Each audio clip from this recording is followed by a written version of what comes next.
Baik, bismillahirrahmanirrahim. Assalamualaikum warahmatullahi wabarakatuh. Saya Khaira Ufida 19070333. Di sini saya akan membuat video untuk menjawab beberapa soal UTS mata kuliah pemberdayaan sumber daya pesisir dengan dosen Bapak Ilham Zulfahmi MSI. Soal yang pertama, jelaskan komponen-komponen yang perlu diperhatikan agar sebuah data dapat dikatakan baik. Data dapat dikatakan baik jika memenuhi syarat-syarat sebagai berikut. Yang pertama, objektif, artinya sesuai dengan keadaan yang sebenarnya. Yang kedua, representatif, artinya mewakili atau persoalan yang ada sesuatu yang lebih luas. Yang ketiga, mempunyai atau tingkat kesalahan baku yang kecil. Yang keempat, up to date, data harus masih baru atau tidak kadaluarsa.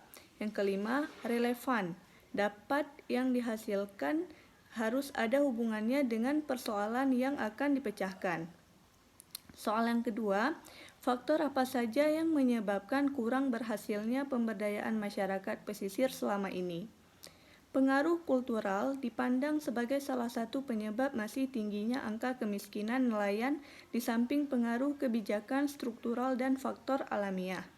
Pengaruh ini umumnya disebabkan oleh faktor budaya, seperti kurangnya kepedulian dan rendahnya etos kewirausahaan, serta masih tingginya penggunaan alat tangkap ikan tidak ramah lingkungan.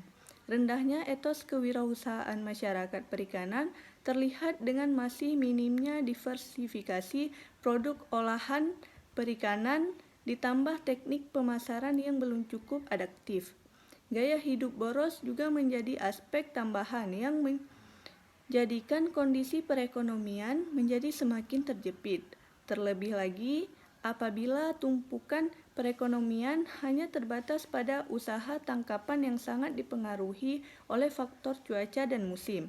Salah satu upaya untuk mengubah kultur masyarakat perikanan tersebut adalah melalui konsep pemberdayaan.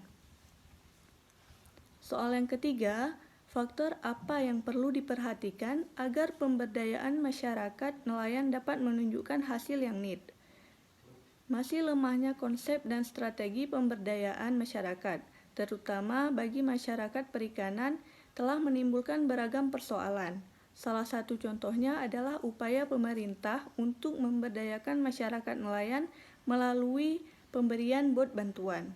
Pemberian bot bantuan seyogyanya menjadi sarana bagi para nelayan untuk meningkatkan perekonomian. Peningkatan perekonomian yang dimaksud seharusnya dilakukan melalui usaha penangkapan ikan di laut, bukan dengan menyewakan ataupun menjual bot bantuan tersebut. Hal ini terbukti dari pemberitaan penangkapan terhadap kelompok nelayan yang telah menyalahgunakan bantuan tersebut. Adanya konsep dan strategi pemberdayaan yang salah diduga menjadi faktor terjadinya masalah tersebut. Soal yang keempat, sebutkan beberapa hal yang dapat dilakukan pemuda untuk meningkatkan kesejahteraan nelayan. Peran pemuda Indonesia dalam mensejahterakan nelayan dapat dilakukan diantaranya dengan 4 cara. Yang pertama, pemuda sebagai penyampai kebijakan pemerintah kepada masyarakat nelayan. Pemuda Indonesia diharapkan terus melakukan sosialisasi kepada nelayan guna mewujudkan masyarakat nelayan yang berwawasan lingkungan. Peran kedua, pemuda Indonesia dalam mensejahterakan nelayan adalah dengan menjadi penyampai aspirasi nelayan kepada pemerintah. Kesenjangan komunikasi yang terjadi antara nelayan dengan pemerintah sebagai pengambil kebijakan telah menimbulkan berbagai persoalan. Pemuda Indonesia sebagai agen perubahan dalam hal ini harus mampu menjembatani aspirasi nelayan agar tersalurkan dengan tepat.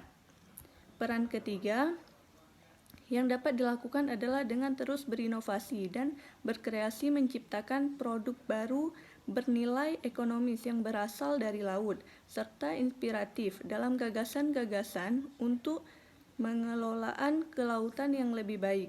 Pemuda Indonesia diharapkan lebih aktif dan giat meneliti dalam rangka memanfaatkan potensi laut Indonesia. Dan peran yang keempat adalah dengan ikut menjaga lingkungan kelautan Indonesia. Upaya menjaga lingkungan ini dapat dilakukan dengan memberikan sosialisasi kepada masyarakat luas tentang pentingnya menjaga lingkungan laut. Menjaga lingkungan laut tidak harus dilakukan di laut. Pemuda Indonesia merupakan sumber daya potensi penggerak kemajuan bangsa. Soal yang kelima, apa keuntungan konsep ekowisata dari segi ekologi, ekonomi, dan budaya? Ekowisata adalah salah satu kegiatan pariwisata yang berwawasan lingkungan dengan mengutamakan aspek konservasi alam, sosial budaya, dan ekonomi masyarakat. Ekowisata memberikan kontribusi yang cukup besar dalam perkembangan ekonomi. Ekowisata menjadi salah satu objek yang mampu mendatangkan devisa negara, memberikan lapangan pekerjaan, meningkatkan perekonomian masyarakat, mendorong aktivitas kewirausaha, menunjang pembangunan ekowisata lainnya.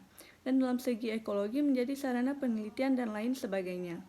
Mungkin hanya ini yang dapat saya jawab untuk soal UTS. Wassalamualaikum warahmatullahi wabarakatuh.